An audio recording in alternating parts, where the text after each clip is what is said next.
बिस्मिल्लाहिर्रहमानिर्रहीम।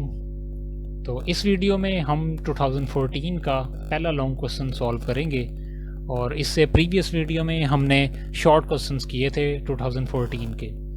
तो question number 3 हमारे पास है, जो कि पहला लॉन्ग क्वेश्चन है। इसका देखेंगे, इसकी पहले स्टेटमेंट समझेंगे और फिर इसको सॉल्व करेंगे। तो पहले इसकी स्टेटमेंट को देखते हैं। The acceleration of a spherical body moving in a viscous medium is given by A equals to G minus C V. तो हमारे पास कोई भी स्फेरिकल बॉडी है और वो विस्कोस मीडियम में मूव कर रही है और उसका एक्सेलरेशन फाइंड करने के लिए उन्होंने इक्वेशन जो हमें दी है वो ये है, A equals to G minus C V, जिसमें G की वैल्यू उन्होंने आगे हमें दे दी है G इक्वल्स टू 9.8 और V इनिशियल वेलोसिटी उसकी हमें दे दी है V इक्वल्स टू 1 और C की वैल्यू उन्होंने बोल दिया कि C की वैल्यू आप फाइंड कर सकते हैं where C equals to 6 pi eta R divided by M।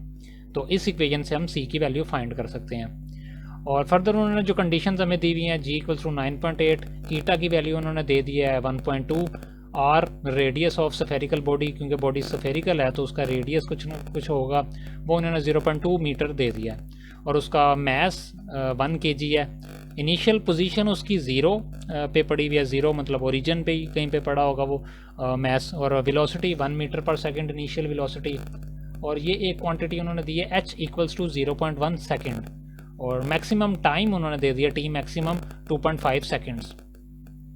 तो सबसे पहले इस सब को समझने की कोशिश करते हैं कि ये सब उन्होंने जो डाटा दिया हुआ ये क्या है।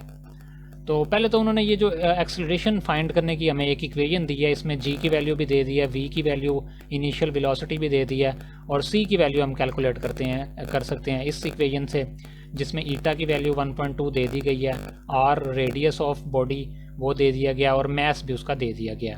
तो मतलब एक्सेलरेशन हम फाइंड कर सकते हैं। v अगर हम इनिशियल वेलोसिटी 1 मीटर पर सेकंड पुट करें तो हमारे पास इनिशियल एक्सेलरेशन आ जाएगा और इनिशियल पोजीशन भी उन्होंने दे दी है। क्वेश्चन बेसिकली ये है कि आप इसके अंदर एक्सेलरेशन फाइंड करें, वेलोसिटी फाइंड करें और पोजीशन फाइंड करें। इनिशियल एक्सेलरेशन, इनिशियल वेलोसिटी और इनिशियल पोजीशन तो आपके पास आ गया।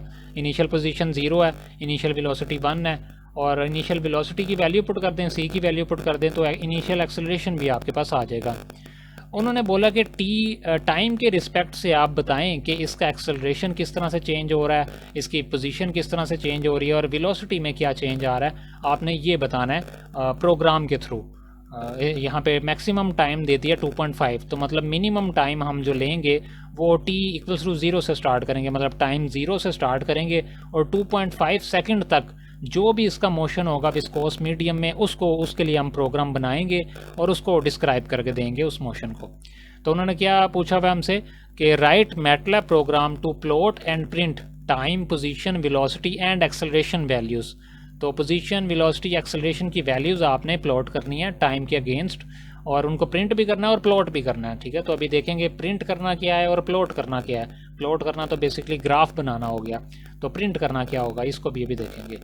तो बेसिकली हमने पोजीशन, वेलोसिटी और एक्सेलरेशन फाइंड करना है और टाइम के एतबार से, मतलब टाइम पहले हम रखेंगे 0 और फिर उसकी इनिशियल वेलोसिटी, इनिशियल एक्सेलरेशन और इनिशियल पोजीशन वो फाइंड करेंगे और फिर हम टाइम में कुछ इंक्रीमेंट करेंगे। जो ये इन्होंने h एक क्वांटिटी दी हुई है, ये h इक्वल्स टू 0.1 सेकेंड, तो ये सेकंड की का इसका यूनिट है जो ये क्वांटिटी इन्होंने दी हुई है। तो मतलब इतना हमने इंक्रीमेंट करवाना है। आमतौर पे जो भी प्रोग्राम्स हमें दिए जाते हैं बनाने के लिए उसमें h वैल्यू जो है वो हाइट को डिफाइन करती है। हाइट मतलब कि इतना आपने इंक्रीमेंट करवाना है। अगर टाइम t 0 से आप स्टार्ट कर रहे हैं तो नेक्स्ट जो वैल्यूज़ आपने फाइंड करनी है वो इतना इंक्रीमेंट करवा के, मतलब इतना उसमें ऐड कर दें। 0 में अगर आप ऐड कर दें 0.1 तो आपके पास न्यू टाइम आ जाएगा t इक्वल्स टू 0.1 सेकेंड। उस टाइम पे आपने फिर न्यू पोजीशन, न्यू वेलोसिटी और न्यू एक्सेलरेशन फाइंड करना है और वो ये 3 वैल्यूज़ होंगी। और टाइम ऑब्वियसली फिर आपके पास वो जो न्यू टाइम होगा वो 0.1 टाइम होगा।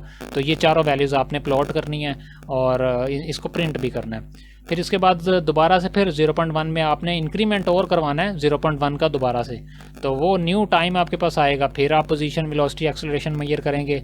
इस तरह 0.1 का इंक्रीमेंट करवाते जाएंगे और फिर आपके पास पोजीशन, वेलोसिटी और एक्सेलरेशन आता जाएगा। किस तरह से आएगा? अगर आपने एक्सेलरेशन फाइंड कर लिया, यहाँ पे वेलोसिटी की इनिशियल वेलोसिटी पुट कर दें, एक्सेलरेशन आपके पास आ गया, तो अब जो आप इंक्रीमेंट जितना करवा रहे हैं 0.1 सेकंड का, अगर एक्सेलरेशन को 0.1 सेकंड से मल्टीप्लाई कर दें तो आपके पास क्या आ जाएगा, वेलोसिटी 0.1 सेकंड के दौरान जो वेलोसिटी में चेंज आया वो आपके पास आ जाएगा न्यू वेलोसिटी। ओके, इतना चेंज हुआ, इसको आप प्रीवियस में ऐड कर दें तो वो न्यू वेलोसिटी हो जाएगी। इसी तरह से जब आपके पास वेलोसिटी आ जाएगी तो उसको आप दोबारा इसी टाइम से मल्टीप्लाई कर दें 0.1 सेकंड, तो वो आपके पास डिस्टेंस आ जाएगा कि 0.1 सेकंड जितना टाइम आपने इंक्रीमेंट किया उस दौरान कितना वो मूव करके उसकी पोजीशन कितनी चेंज हुई, वो आपके पास न्यू पोजीशन आ जाएगी। तो अब इसका हम जब प्रोग्राम लिखेंगे तो फिर आपको इसकी समझ आ जाएगी। तो ये एक तो ये काम करना है। Also draw estimated output graphs, तो ग्राफ्स आपने प्लॉट करने हैं, वो तो पहले हमें बोल दिया गया, विद प्रॉपर कर्व लेबल्स। तो ये इन्होंने बोला कि जो आपने उनको लेबल भी देने हैं, उनके कर्व्स को बाकायदा लेबल्स देने हैं, और फिर एक्स वाई लेबल्स भी देने हैं, एक्स एक्सिस को भी लेबल देना है, वाई एक्सिस को भी लेबल देना है, और टाइटल भी देना है, आपने अपने ग्राफ को टाइटल देना। तो ये सारा काम हमने अब करना है, इस प्रोग्राम को इस तरह से बनाना है हमने। तो मैटलैब अब ओपन करते हैं और फिर अपने प्रोग्राम बनाते हैं। तो ये मैंने स्क्रीन यहाँ पे ओपन कर ली, और मैंने आपको बताया था कि आपने प्रोग्राम इसी तरह से लिखना है पेपर में जैसे आप एम फाइल के अंदर अपना प्रोग्राम बनाते हैं। तो एम फाइल के अंदर ये सारी वैल्यूज़ को मैंने पहले से लिख लिया हुआ है, क्योंकि अगर मैं इसको लिखूंगा तो काफ़ी टाइम लग जाएगा हमें लिखने में।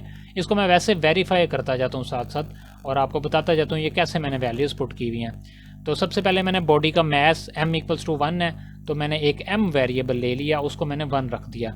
और आपने वैल्यूज़ जो भी यहाँ पे पुट करनी है वो SI यूनिट्स में पुट करनी है। kg SI यूनिट है, तो 1 को मैं एज इट इज़ यहाँ पे m के साथ सेव कर सकता हूँ, m=1। और फिर g की वैल्यू 9.8 मीटर पर सेकंड स्क्वायर, तो ये SI यूनिट में हमें दी हुई है वैल्यू। तो g वेरिएबल एक मैंने लिया, उसके अंदर 9.8 स्टोर कर दिया, और रेडियस हमें दिया हुआ है 0.2 मीटर, और मीटर SI यूनिट है, तो इसको भी मैंने स्टोर कर दिया 0.2 r, ठीक है। और ईटा हमारे पास उन्होंने दिया हुआ है 1.2, और ईटा चूँकि हम कीबोर्ड से ईटा वर्ड नहीं लिख सकते, तो इसलिए मैंने इसको इंग्लिश लेटर जो ETA यूज़ करके इसको स्टोर कर लिया कि ये ईटा है मेरे पास 1.2। और आप देख रहे हैं इन सब के लास्ट पे सेमी कॉलन लगाया हुआ है, और ये सेमी कॉलन यही शो कर रहा है कि ये जो हमारे पास वैल्यूज़ हैं ये आउटपुट पे हमने शो नहीं करवानी, हमने आउटपुट पे सिर्फ ग्राफ्स शो करवाने हैं या उनका टाइटल, इस तरह की चीज़ें शो करवानी है। तो ये हमने ये इसलिए हम फाइल में इसको लिख रहे हैं। तो इनिशियल पोजीशन उन्होंने x=0 दिया हुआ था, वो पुट कर दिया। वेलोसिटी टाइम, इनिशियल टाइम हमने दे दिया 0, और मैक्सिमम टाइम दे दिया 2.5, और जो इंक्रीमेंट के लिए उन्होंने h की वैल्यू दी हुई थी 0.1 सेकंड, वो यहाँ पे मैंने ऊपर पुट कर दी। अब ये एक वेरिएबल है IND=1, ये आपको प्रोग्राम में गिवन कुछ भी नहीं है, तो ये मैंने एक वेरिएबल खुद से लिया हुआ है। ये आगे कहाँ यूज़ होगा वहाँ पे फिर मैं इसको एक्सप्लेन कर दूँगा। तो ये मैंने जो भी उन्होंने डाटा जो भी ये हमें दिया हुआ है ये सारा मैंने उसके अंदर पुट कर दिया। अब एक्सेलरेशन, क्योंकि हमने ये पोजीशन, वेलोसिटी, एक्सेलरेशन फाइंड करना है, तो एक्सेलरेशन की इक्वेशन उन्होंने दे दी है कि एक्सेलरेशन आप फाइंड कर सकते हैं इस इक्वेशन के थ्रू। तो ये एक्सेलरेशन हम फाइंड कर लेंगे। अगर g की वैल्यू भी हमारे पास है, v भी हमारे पास इनिशियल वेलोसिटी 1 है, सिर्फ c की अगर वैल्यू कैलकुलेट कर लें तो हम एक्सेलरेशन कैलकुलेट कर सकते हैं। तो मतलब ये एक्सेलरेशन कैलकुलेट करने से पहले हमें c की वैल्यू कैलकुलेट करनी पड़ेगी। तो c की वैल्यू कैलकुलेट करने के लिए मैंने प्रोग्राम में ये जो c का जो उन्होंने फार्मूला दिया हुआ था ये पूरा मैंने लिख दिया, 6 pi eta into r divided by m। तो पाई मैटलैब में PI वर्ड जो है वो as it is built in function है, इसकी वैल्यू 3.14159 ये सेव रहती है मैटलैब में। और ईटा हमने पहले से बता दिया मैटलैब को, R भी बता दिया और M भी बता दिया, ये ऑटोमेटिकली C की वैल्यू कैलकुलेट कर लेगा। इसके बाद चूँकि एक्सेलरेशन, पोजीशन और वेलोसिटी इनकी वैल्यूज़ हमने फाइंड करनी है डिफरेंट टाइम पे, तो एक से ज़्यादा बार हमने कैलकुलेट करनी है। इनको फिर कैलकुलेट करने के लिए मैंने लूप लगा दिया यहाँ पे, वाइल लूप, क्योंकि इनको बार बार हमने इन स्टेटमेंट्स को चलाना है। बहुत ज़्यादा वैल्यूज़ हमें चाहिए एक्सेलरेशन, पोजीशन और वेलोसिटी की, तो इसलिए इनके लिए मैंने फिर एक लूप लगा दिया ताकि वो ऑटोमेटिकली टाइम को इंक्रीमेंट करवाता जाए और मुझे वो कैलकुलेट करके सारी वैल्यूज़ देता जाए। तो सबसे पहले मैंने क्या किया, वाइल लूप लिखा, इसमें कंडीशन क्या लगाई, t=< t मैक्सिमम। तो इनिशियल टाइम मैंने दिया हुआ है t=0, मैक्सिमम टाइम दिया हुआ है 2.5। तो जब तक ये कंडीशन ट्रू है इसके अंदर जितने भी ये स्टेटमेंट्स हैं ये सारी की सारी चलती रहेंगी। तो यहाँ पे t इनिशियली यहाँ पे आएगी 0 और यहाँ पे आएगा 2.5, तो 0 लेस है 2.5 से, तो ये कंडीशन ट्रू हो गई, ये सारी स्टेटमेंट चल जाएंगी। अब ये देखते हैं ये स्टेटमेंट्स क्या हैं। तो सबसे पहले एक्सेलरेशन का हमारे पास फार्मूला मौजूद है, तो उससे हम एक्सेलरेशन सबसे पहले फाइंड करेंगे। A=G की वैल्यू 9.8 इधर आ जाएगी, माइनस C की वैल्यू जो कैलकुलेट कर चुका होगा मैटलैब वो यहाँ पे आ जाएगी, और इनिशियल वेलोसिटी 1 यहाँ पे आ जाएगी, और एक्सेलरेशन हमारे पास आ जाएगा। अब यहाँ पे ये 4 लाइनें जो हमने की हुई हैं, ये यहाँ पे क्या है, तो ये यहाँ पे वर्ड आ गया IND, जो मैंने बोला था कि मैं इसको अभी एक्सप्लेन करूँगा जब इसकी ज़रूरत पड़ेगी। तो ये हमारे पास यहाँ पे क्या कर रहा है, तो इसकी वर्किंग थोड़ी सी मैं पहले समझा देता हूँ कि अगर आपके पास कोई ऐसे लेटर्स लिखे हों, दो लेटर्स अल्फ़ाबेट इस तरह इकट्ठे लिखे हों, X और A मैंने इकट्ठा लिखा हुआ है यहाँ पे, और ब्रैकेट में लिखा हो IND, तो इस IND वर्ड का मतलब है इंडिसेस। तो यहाँ पे ये जो A इसके साथ लिखा हुआ है ये X का इंडिसेस कहलाएगा, और जो इंडिसेस की वैल्यू होगी वो A की जगह पे आ जाएगा। मतलब इंडिसेस मैंने रखा हुआ है 1, तो यहाँ पे ऐसे ही ये लिखा हुआ आएगा कि X1, ये मैटलब इसको ऐसे ही कंसिडर करेगा कि ये X1 है। तो इस तरह से होता है जब हमारे पास X की एक से ज़्यादा वैल्यूज़ हों तो हम अक्सर इसी तरह से लिखते हैं X1, X2, X3। तो ये बेसिकली यहाँ पे मेरे पास XA एक अरे है, और A जो है वो इंडिसेस को शो कर रहा है। A की वैल्यू 1 2 3 4 5 6 कुछ ना कुछ इस तरह से चलती जाएगी। तो अभी मैंने 1 रखी हुई है वैल्यू, तो ये मेरे पास इसी तरह से होगा कि ये यहाँ पे X1 मैंने रखा हुआ है। X1 में क्या स्टोर हो जाएगा, X जो इनिशियल पोजीशन है हमारे पास वो स्टोर हो जाएगी। इसी तरह से VA, तो यहाँ पे V1 हो जाएगा क्योंकि इंडिसेस की वैल्यू 1 है, तो V1 में मेरे पास इनिशियल वेलोसिटी 1 स्टोर हो जाएगी इसके पास। और फिर AA मतलब एक्सेलरेशन 1, A1 में मेरे पास इनिशियल एक्सेलरेशन जो यहाँ से कैलकुलेट होके आएगा वो इसके अंदर स्टोर हो जाएगा। और फिर टाइम, इनिशियल टाइम भी मैंने यहाँ पे ये चारों अरे, क्योंकि यही चारों वैल्यूज़ हमने प्लॉट करनी है, इन्हीं को प्रिंट करना है, तो ये मैंने अरे के अंदर इसको स्टोर करना शुरू कर दिया। और फिर आगे आप देखेंगे कि इंडिसेस को मैं नेक्स्ट टाइम क्या करूँगा, इंक्रीमेंट करवा दूंगा। इंडिसेस में एक इंक्रीमेंट करवा दूंगा, जब लूप दोबारा चलेगा तो फिर यहाँ पे इंडिसेस की जगह पे 2 आएगा, फिर X2 में न्यू पोजीशन सेव होगी, V2 में न्यू वेलोसिटी सेव होगी, A2 में न्यू एक्सेलरेशन सेव होगा, और T2 में न्यू टाइम सेव होगा। और ये सारी वैल्यूज़ मेरे पास इन XA, VA, AA और TA के अंदर स्टोर होती जाएंगी, और फिर इन्हीं को मैं लास्ट पे प्लॉट कर दूंगा।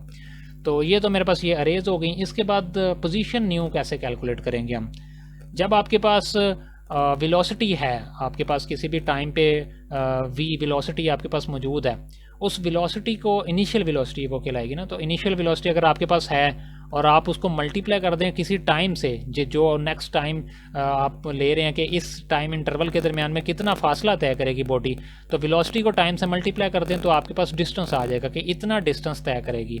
तो अगर मैं h से मल्टीप्लाई कर दूं, जितना इंटरवल मैंने इंक्रीमेंट करवाना है कि इस टाइम में कितना डिस्टेंस तय करेगा, तो वेलोसिटी से मल्टीप्लाई कर दें उस टाइम को, तो आपके पास वो डिस्टेंस आ जाएगा कि इतना डिस्टेंस उसने तय किया, ये previous distance plus new distance, तो आपके पास टोटल डिस्टेंस आ जाएगा कि इस टाइम पे t टाइम जब हमारे पास आएगा 0.1, तो उस टाइम पे कितना जो है बॉडी वो सफ़र तय कर चुकी होगी, वो टोटल जो पोजीशन आएगी वो न्यू पोजीशन x के अंदर फिर स्टोर हो जाएगी। पहले पुरानी 0 थी, अब न्यू इससे कैलकुलेट होके x में स्टोर हो जाएगी। इसी तरह से वेलोसिटी अगर आपने फाइंड करनी है तो करंट एक्सेलरेशन को आप मल्टीप्लाई कर दें टाइम से, तो एक्सेलरेशन को टाइम से मल्टीप्लाई करें तो वेलोसिटी ही आता है हमारे पास। तो ये हमारे पास वेलोसिटी होगी उस टाइम 0.1 टाइम के अंदर जो न्यू वेलोसिटी में चेंज आया वो हमारे पास ये होगी, और ये प्रीवियस वेलोसिटी दोनों को ऐड कर देंगे तो टोटल वेलोसिटी हमारे पास आ जाएगी, न्यू टोटल वेलोसिटी, वो v की जगह पे सेव हो जाएगी।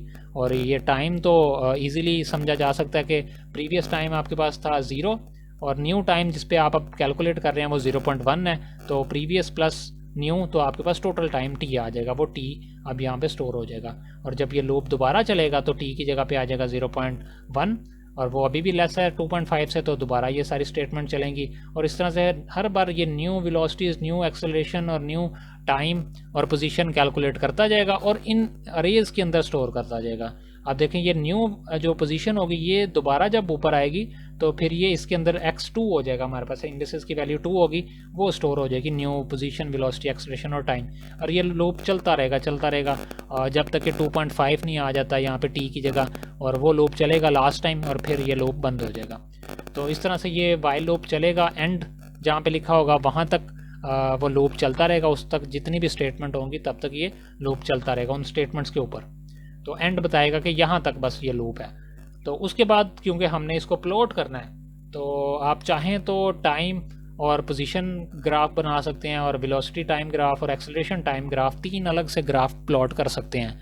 और या तो आप इनको एक ही ग्राफ के अंदर तीनों कर्व को प्लॉट कर सकते हैं। तो इसके लिए मैंने जो कमांड यूज़ की हुई है, ये प्लॉट की, ये मैंने तीनों को एक ही जो है ग्राफ के अंदर प्लॉट किया हुआ है। और इसका तरीका मैं आप यहाँ पे बता देता हूँ कि ये जो मैंने ये स्टेटमेंट लिखी है इसका क्या मतलब है। तो हमें प्लॉट, आमतौर पे प्लॉट जो मैंने प्रीवियस वीडियोस में बताया कि प्लॉट है हमारे पास, तो यहाँ पे हम एक्स एक्सिस पे जो हमारा होता है वैल्यूज़ वो यहाँ पे रखते हैं, और वाई एक्सिस के लिए जो वैल्यूज़ होती हैं वो हम यहाँ पे रखते हैं। तो ये एक्स एक्सिस और ये वाई एक्सिस की होगी। और ये आगे जो एक ओ लिखा हुआ है मैंने कॉमर्स के अंदर, तो इसको अभी मैं एक्सप्लेन करूँगा जब हम प्लॉट देख लेंगे, अपना जो कर्व है वो देख लेंगे, तो फिर इसको मैं एक्सप्लेन करूँगा ये क्या है। अगर आप 2 वैल्यूज़ लिख के दोबारा से फिर कोई 2 वैल्यूज़ लिखते हैं तो मैटलैब इसको दोबारा से इसको एक्स एक्सिस पे कंसिडर करेगा, इसको वाई एक्सिस पे, और नया कर्व एक और प्लॉट करके देगा। इन दोनों के लिए एक अलग कर्व होगा और इन दोनों के लिए फिर एक न्यू कर्व होगा हमारे पास। इसी तरह से टी ए और एक्सेलरेशन, टाइम और एक्सेलरेशन के दरमियान में एक और कर्व देगा, और टाइम और वेलोसिटी और टाइम और पोजीशन के दरमियान में एक कर्व। ये 3 कर्व हमें एक ही प्लॉट के ऊपर मिल जाएंगे। अब ये दरमियान में जो ओ, एस और डी लिखा हुआ है कॉमर्स के अंदर, इसका क्या मतलब है, ये अब मैं इसको रन करता हूँ और फिर इसका प्लॉट देखते हैं, और फिर प्लॉट से मैं इनको बताऊंगा कि ये ओ, एस और डी क्या है हमारे पास। तो यहाँ से मैं इसको करूँगा रन, और ये आपके सामने इसका ग्राफ आ गया। तो ये ग्राफ अब हमारे पास आ गया। इसमें आपके पास 3 कर्व नज़र आ रहे हैं। एक ये ग्रीन कलर के बॉक्सेस हैं, एक ये सर्कल आपको नज़र आ रहे हैं, ये ब्लू कलर के, और एक रेड कलर की ये डायमंड शेप की आपको कर्व नज़र आ रही है। ये 3 कर्व है। तो बेसिकली जो मैंने यहाँ पे लिखा हुआ है ओ वर्ड, तो पहले x की वैल्यू, y की वैल्यू, और फिर यहाँ पे o जो लिखा हुआ है कॉमर्स में, तो मैटलैब इसको इस तरह से रीड करेगा कि ये x की वैल्यू, ये y की वैल्यू, और ये कंसिडर करेगा कि आपने इस टाइप का कर्व मांगा हुआ है कि ओवल शेप के सिंबल्स से वो कर्व आपका बनेगा। तो मतलब ये जो कर्व है आपका, ये वो कर्व है जो आपका टी ए और एक्स ए की वजह से बना हुआ है। पोजीशन और टाइम के दरमियान में जो कर्व बना हुआ है वो ये ओ जो सर्कल जो आपके पास है, ये सर्कल की फॉर्म में या ओवल फॉर्म में, ये वो कर्व है। इसी तरह से जो एस है, S mean square, square mean boxes, तो जो बॉक्सेस वाला जो कर्व है वो आपके पास बना हुआ है टी ए और वी ए के दरमियान में। और इसी तरह से अगर आप ले लें कि अगर इसको मैं कोशिश करके इस साइड पे थोड़ा सा कर लूँ,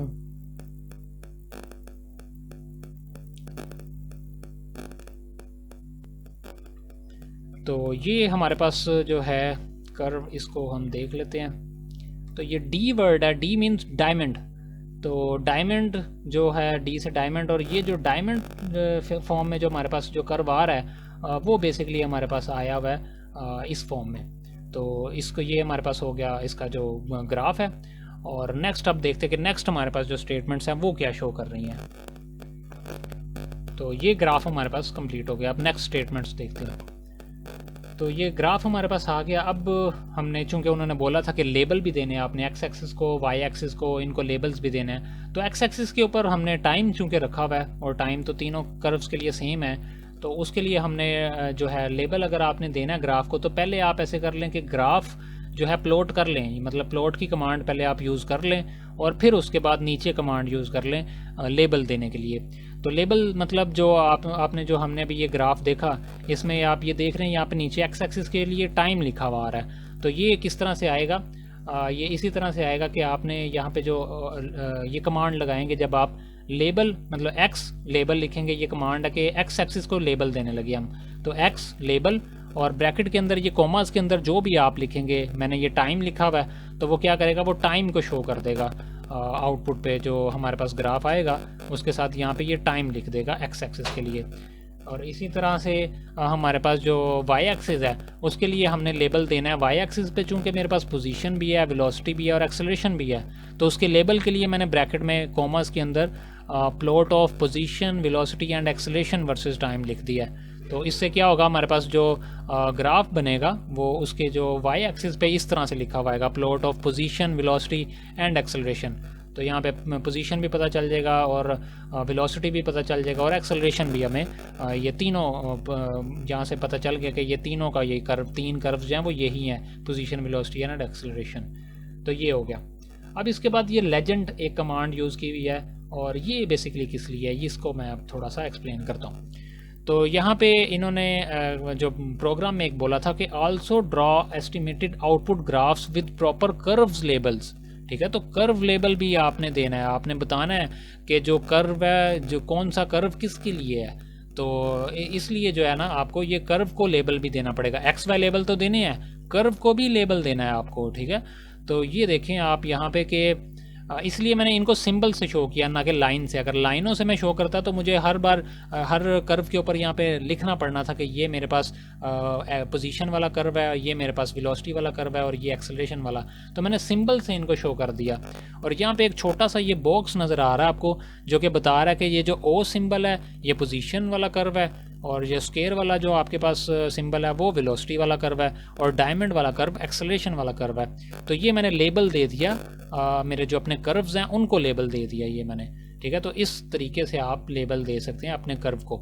और इसको मैं एक्सप्लेन कर देता हूँ कि ये कमांड किस तरह से यूज़ की हुई है लेबल देने के लिए अपने कर्व्स को लेबल। जब आपने कर्व्स को लेबल देना है तो फिर आप ये कमांड यूज़ करेंगे लेजेंड, और जो पहला कर्व होगा उसके लिए जो आप यहाँ पे लिखेंगे इन कॉमर्स के अंदर जो आप लिखेंगे वो एज इट इज़ उस पहले कर्व को नाम दे देगा। मतलब यहाँ पे ओ के लिए आपने जो पहला कर्व है ओ से आपने शो किया हुआ है तो उसका नाम वो रख देगा पोजीशन। दूसरे कर्व को आपने स्क्वायर से शो किया एस, तो उसके लिए वो नाम दूसरा रख देगा वेलोसिटी। और तीसरे का जो आपके पास डी डायमंड शेप वाले को, उसका नाम रख देगा एक्सेलरेशन। तो बेसिकली ये लेजेंड कमांड कनेक्टेड है इस प्लॉट के साथ। जो पहला आपने ऐसा सिंबल लिखा होगा उसके लिए पोजीशन, इसके लिए आ जाएगा वेलोसिटी, और इसके लिए आ जाएगा आपके पास एक्सेलरेशन। और बेसिकली प्लॉट के बाद ही ये सारी कमांड यूज़ होती हैं, label, X label, Y label और लेजेंड। तो ये तीनों कमांड प्लॉट के बाद ही यूज़ होती हैं, और प्लॉट के ऊपर ही, मतलब इस कमांड के ऊपर ही ये सारी यूज़ होती हैं। तो ये तो प्लॉट कर दिया हमने, और शो भी कर दिया, आउटपुट के ऊपर ग्राफ भी बना दिए और उनको लेबल भी दे दिए। अब उन्होंने प्रोग्राम में एक और काम बोला था कि आप क्या करें, इसको प्लॉट तो हमने कर दिया, उन्होंने बोला था प्रिंट भी करें, तो वैल्यूज़ को प्रिंट भी करके दें। मतलब प्रिंट मतलब आपने क्या करना है कि जो आपके पास आउटपुट पे टाइम, पोजीशन और वेलोसिटी और एक्सेलरेशन आए हुए हैं उनको एक कॉलम की फॉर्म में आप आउटपुट में निकाल के दें कि जब टाइम ये होगा तो उसके करस्पॉन्ड वेलोसिटी ये होगी, एक्सेलरेशन ये होगा, पोजीशन ये होगी। तो जब आप इसको रन करेंगे, तो ये मैंने इसको रन कर दिया। तो अब आप अगर मैटलैब की अपनी स्क्रीन देखेंगे तो मैटलैब के ऊपर ये कुछ यहाँ पे आपको निकाल के ये इसने कुछ वैल्यूज़ दी हुई हैं। तो ये बेसिकली इसने क्या किया हुआ है, इसने टाइम, पोजीशन, वेलोसिटी को ये कॉलम की फॉर्म में बना के दिया हुआ है। इसके प्रोग्राम को मैं समझा देता हूँ कि इसका क्या प्रोग्राम है। तो इसके लिए कमांड मैंने यूज़ की हुई है डिस्प्ले की, DISP डिस्प्ले कमांड। तो डिस्प्ले में मैंने जो कोमा में हम जो भी लिखते हैं वो एज इट इज़ प्रिंट कर देता है आउटपुट में। तो टाइम, पोजीशन, वेलोसिटी, एक्सेलरेशन ये मैंने लिखा हुआ है। तो इसी तरह से ये आउटपुट में मुझे शो कर देगा मैटलैब की स्क्रीन के ऊपर। और अगर आप यहाँ पे देखें तो ऊपर यहाँ पे ये शो किया हुआ है इसने, टाइम, पोजीशन, वेलोसिटी, एक्सेलरेशन। और ये वैल्यूज़ किस तरह से आई हुई हैं, इसके लिए इसके नीचे वाली कमांड जो लिखी हुई है डिस्प्ले, और ये स्क्वायर ब्रैकेट्स के अंदर मैंने 3 अरेज लिखी हुई हैं, TA, XA, VA और AA। तो ये क्या करेगा, ये अरे है, तो इसको एज इट इज़ जो इसकी वैल्यूज़ हैं, अगर ये इसके ऊपर से ये जो एक तरफ मैंने इसका ये लगाया हुआ कोमा, अगर ये मैं मिटा दूं तो ये सिर्फ TA को ही जो है शो करेगा आउटपुट में। ये इसलिए लगाया ताकि इसकी वैल्यूज़ को वो शो करे। तो यहाँ पे जो इनकी वैल्यूज़ हैं वो ऑटोमेटिकली इसको शो करता जाएगा, और हर बार इसमें जितनी भी वैल्यूज़ हैं T1, T2, T3 उसको एज ए कॉलम जो है वो शो कर देगा। एक अरे पहले इस पूरी अरे को आउटपुट पे शो करेगा, फिर नेक्स्ट लाइन में जाएगा, फिर इस पूरी अरे को शो करेगा, फिर नेक्स्ट लाइन में। इस तरह से ये पूरा लूप चलता जाएगा, और जितनी भी वैल्यूज़ कैलकुलेट हुई हुई हैं वो सारी की सारी आपके आउटपुट में इस तरह से आ जाएंगी। अगर आप वेरीफाई करना चाहें तो टाइम T0 पे पोजीशन हमें क्या दी थी, 0, वेलोसिटी 1 दी थी, और उनसे एक्सेलरेशन जो कैलकुलेट करके आया वो ये। अगली बार टाइम का कितना इंक्रीमेंट करवाना था, 0.1, तो टाइम न्यू आ गया 0.1, उस पर पोजीशन हमारे पास ये आ गई, वेलोसिटी ये आ गई, एक्सेलरेशन ये आ गया। नेक्स्ट टाइम में फिर 0.1 का इंक्रीमेंट करवाएंगे तो 0.2 हो जाएगा, तो उस पर हमारे पास ये आ गया। तो ये हमारा लॉन्ग क्वेश्चन कंप्लीट हो गया। आपने बिल्कुल एज इट इज़ लिखना है जिस तरह से ये मैंने M फाइल में इसको ये प्रोग्राम को लिखा हुआ है। आप चाहे तो इसको पॉज कर लें वीडियो को, और ये आप नोट कर लें, ये इसका आंसर है। अब हम देखते हैं अपने नेक्स्ट क्वेश्चन के ऊपर।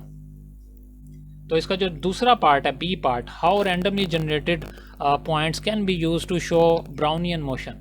कि जो हमारे पास जो ब्राउनियन मोशन है वो रैंडमली जनरेटेड पॉइंट से कैसे शो किया जा सकता है, और साथ में पहले तो ये थ्योरेटिकल आपने इसको थ्योरी में इसका आंसर देना है, ये जो ऊपर क्वेश्चन इन्होंने पूछा है। फिर इसके बाद write MATLAB program to simulate Brownian motion of a particle, एक पार्टिकल का ब्राउनियन मोशन के लिए आपने इसका एक प्रोग्राम लिखना है। और plot estimate graph if any, अगर आप कोई ग्राफ प्लॉट कर सकते हैं तो वो भी प्लॉट आपने करना है, और ऑब्वियसली इसका ग्राफ प्लॉट कर सकते हैं तो ग्राफ भी आपको प्लॉट करना पड़ेगा। तो थ्योरेटिकली इसका जो आंसर है उसका आंसर यही है कि रैंडमली जनरेटेड पॉइंट्स जो हैं वो ब्राउनियन मोशन को शो कर सकते हैं। ब्राउनियन मोशन बेसिकली क्या है? ब्राउनियन मोशन किसी भी पार्टिकल का, किसी भी जो है फ्लूइड या किसी भी गैस के अंदर मोशन है जो रैंडमली जो मूव करता रहता है, उसको हम बोलते हैं ब्राउनियन मोशन। ब्राउनियन मोशन किस तरह का होता है? वो इस तरह से है कि अगर आपके पास कोई पार्टिकल है गैस का, वो रैंडमली जो है डिफरेंट पार्टिकल्स दूसरे मॉलिक्यूल्स के साथ जो है वो टकराता रहता है, और हम ये प्रेडिक्ट नहीं कर सकते कि किस पॉइंट पे जाके वो किस मॉलिक्यूल से टकराएगा, कब टकराएगा, किस डायरेक्शन में वो मूव करता जाएगा, वो सब कुछ रैंडम होता है। अगर मैं मान लूँ कि किसी एक पॉइंट पे मेरे पास मॉलिक्यूल है और वहाँ से वो स्ट्रेट मूव कर रहा है किसी डायरेक्शन में, तो मैं ये प्रेडिक्ट नहीं कर सकता कि कितनी देर बाद वो किसी दूसरी मॉलिक्यूल से टकराएगा, और जब वो टकराएगा तो किस डायरेक्शन में मूव करेगा। तो ये, और जिस तरह से हम रैंडम नंबर जनरेट करते हैं वो भी अनसर्टेन है। आप नहीं बता सकते कि रैंडम नंबर जो आप जनरेट कर रहे हैं कंप्यूटर से वो क्या क्या आएंगे, तो रैंडम नंबर का भी हम सर्टेनली आंसर नहीं दे सकते, और ब्राउनियन मोशन का भी हम सर्टेनली आंसर नहीं दे सकते कि पार्टिकल की मोशन कैसी होगी। पार्टिकल किसी भी डायरेक्शन में जा सकता है, एक मॉलिक्यूल से टकराने के बाद वो किसी भी आर्बिट्रेरी डायरेक्शन में मूव कर सकता है, और वो स्ट्रेट लाइन में मूव करता है बिल्कुल। तो अभी जब इसका ग्राफ देखेंगे हम तो वो बिल्कुल आपको वो लगेगा कि ब्राउनियन मोशन वहाँ से आपको एक्सप्लेन हो जाएगी। अगर आप थ्योरी कुछ लिखना चाहते हैं तो आप ये पैराग्राफ इसके लिए लिख सकते हैं। Brownian motion is a random motion of particle suspended in A fluid or a liquid or a gas resulting from their collision with the fast moving molecule in fluid, so the randomly generated number point could be used to show Brownian motion। तो ये आप paragraph इसके लिए use कर सकते हैं। तो theory आपकी ये हो गई, अब हम इसका प्रोग्राम लिखते हैं। तो प्रोग्राम के लिए फिर हम मैटलैब में जाते हैं, और इसकी मैं इसको स्क्रीन को क्लियर कर देता हूँ ताकि इसको हम अच्छे से देख सकें। ठीक है, तो इसका जो रैंडम जो नंबर्स जनरेट करने के लिए या ब्राउनियन मोशन शो करने के लिए भी मैंने इसका पहले से लिख रखा है प्रोग्राम, तो इसको मैं एक्सप्लेन बस कर देता हूँ। क्योंकि ब्राउनियन मोशन जो है वो कोलिजन का नाम है कि आपका जो मॉलिक्यूल है वो कोलाइड कर रहा है डिफरेंट मॉलिक्यूल्स के साथ और डिफरेंट डायरेक्शन में मूव कर रहा है। तो नंबर ऑफ़ कोलिजन्स कुछ हमें लेनी पड़ेंगी कि एक पार्टिकल है वो कितनी कोलिजन्स कर रहा है और किस डायरेक्शन में मूव कर रहा है, वो सब कुछ हम फाइंड अगर करना चाहते हैं तो हमें नंबर ऑफ़ कोलिजन्स भी यहाँ पे शो करनी पड़ेंगी। तो यहाँ पे सबसे ऊपर n = 100 मैंने लिया हुआ है। तो ये n मैंने ये लिया हुआ है कि मैं मान रहा हूँ कि 100 कोलिजन्स के लिए मैं अपना प्रोग्राम बना रहा हूँ कि मेरा कोई भी मॉलिक्यूल है वो 100 टाइम कोलाइड करेगा किसी दूसरे मॉलिक्यूल्स के साथ आर्बिट्रेरीली। और यहाँ पे इंडिसेस वही मैंने IND जो लिया हुआ है उसका मतलब इंडिसेस है। इंडिसेस मैंने यहाँ पे इनिशियलाइज कर दिया 1 जैसे प्रीवियस प्रोग्राम में किया हुआ था। तो यहाँ पे अभी मैंने क्या किया, x1 लिया हुआ है। तो मतलब ये मेरे पास x1 कोई भी वेरिएबल है, इसके अंदर मैंने क्या किया, कोई भी रैंडमली एक नंबर जनरेट कर दिया जिसकी वैल्यू क्या होगी 0 से 10 के दरमियान में उसकी कोई ना कोई वैल्यू होगी। एक ही नंबर जनरेट करेगा कंप्यूटर, ये रैंडम नंबर जनरेट करने की कमांड है। और मैंने आपको बताया था प्रीवियस वीडियोस में भी मैंने इसको रैंडम नंबर जनरेट करने पे काफ़ी ब्रीफली इसको आपको मैंने बता दिया हुआ प्रीवियस वीडियो में, और डिटेल में तो मैंने एक वीडियो भी इसके ऊपर बनाई हुई है। तो 1 से 10 के दरमियान में ये एक रैंडम नंबर जनरेट करेगा और वो x1 में स्टोर कर देगा। इसी तरह से y के लिए एक रैंडम नंबर जनरेट करेगा और वो y में स्टोर कर देगा। तो मतलब हमारे पास x y इनिशियल पोजीशन इसको हम बोल देंगे कि ये हमारे पास x और y में हमारे पास, क्योंकि 2 डायमेंशन में अगर अभी हम सिर्फ बात करेंगे प्लॉट जो बनाएंगे हम ग्राफ जो प्लॉट करेंगे वो 2 डायमेंशन में होगा। तो उसकी x की वैल्यू इनिशियल आ गई हमारे पास, y की वैल्यू इनिशियल हमारे पास, ये 2 वैल्यूज़ रैंडमली कंप्यूटर जनरेट करके हमें दे देगा। इसके बाद नेक्स्ट हम क्या करेंगे, नेक्स्ट यहाँ पे फिर मैंने वही जो है अरे वाला सिस्टम लगा दिया कि xa और यहाँ पे इंडिसेस। तो इंडिसेस पहले 1 है तो x1 y1 की जगह पे वही x1 और y1 ही स्टोर हो जाएगा मेरे पास। और ये एक एक्स्ट्रा टर्म है, इसको मैं यहाँ से रिमूव करूँ। ठीक है, तो अब मैं क्या करूँगा, लूप लगाऊंगा लूप यूज़ करूँगा और फिर अभी तो मैंने ये इनिशियल पोजीशन रैंडमली फाइंड किया है, तो इस तरह से अब फर्दर पार्टिकल की जो पोजीशन है वो अब हम कैलकुलेट करेंगे। तो इंडिसेस चूँकि मैंने 1 इंडिसेस यहाँ पे रख दिए हुए हैं, तो 1 से अब ज़्यादा इंडिसेस मुझे चाहिए। यहाँ पे इंडिसेस की वैल्यू अब होनी चाहिए 2, ताकि वो अब x2 के लिए मेरे पास वो और y2 के लिए मेरे पास कैलकुलेट करे। तो इंडिसेस में मैंने इंक्रीमेंट करवा दिए कि इंडिसेस प्रीवियस प्लस 1, प्रीवियस मेरे पास 1 है, उसमें 1 एक और ऐड हो जाएगा, तो न्यू वैल्यू IND की हो जाएगी मेरे पास 2। तो x2 के लिए फिर मैंने यहाँ पे एक लूप ये एक दोबारा से कमांड लगा दी कि x2 में फिर से एक रैंडमली नंबर जनरेट करके वो x2 में स्टोर कर देगा और y2 में स्टोर कर देगा। और फिर वो मैंने सेव करवा दिए नंबर्स अपनी अरे में। xa इंडिसेस की जगह पे क्या आएगा 2, तो x2 की जगह पे मेरे पास x2 जो यहाँ से कैलकुलेट होकर नंबर आएगा वो इसमें स्टोर हो जाएगा, और फिर y2 जो यहाँ से y2 नंबर आएगा वो इसके अंदर स्टोर हो जाएगा। तो x2 और y2 की वैल्यूज़ मेरे पास आ गई। यहाँ से x1 और y1 की वैल्यूज़ आई तो वो इसके अंदर पहले से स्टोर है, क्योंकि ये मैंने अरे के अंदर स्टोर कर दी हुई हैं, तो x2 y2 की भी स्टोर हो गई।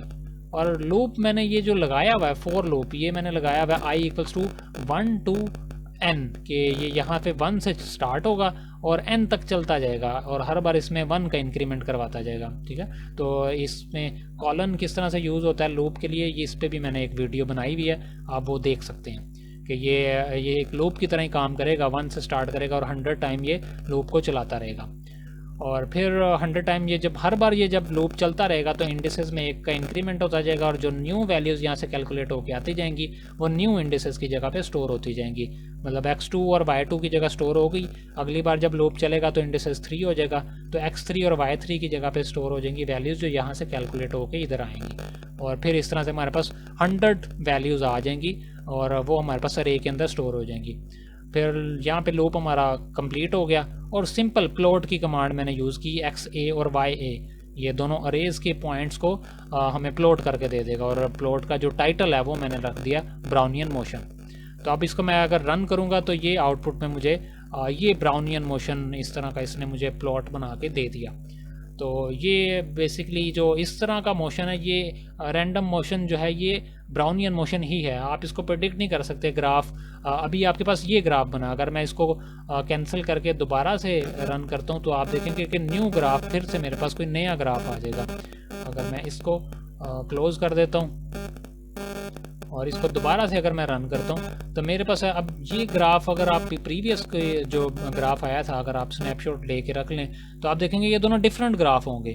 तो हर बार ये रैंडम नंबर जनरेट करेगा और रैंडमली ग्राफ बना के देगा, और बिल्कुल अजीब सा ग्राफ बना के देगा। इस तरह से पार्टिकल जो है गैस मॉलिक्यूल इस तरह से बिहेव करता है कि वो डिफरेंट डायरेक्शन में मूव करता जाता है, आप उसकी मोशन को प्रेडिक्ट नहीं कर सकते। तो ये बेसिकली ब्राउनियन मोशन है हमारे पास, और ये आपके पास इसका जो सेकंड बी पार्ट है ये भी कंप्लीट हो गया। और इंशाल्लाह नेक्स्ट वीडियो में अब हम जो है इसका जो थर्ड जो नेक्स्ट जो लॉन्ग क्वेश्चन है वो करेंगे, और फिर जो है उसके बाद नेक्स्ट वीडियो में फिर हम इसको कंप्लीट कर देंगे 2014 के पास पेपर को।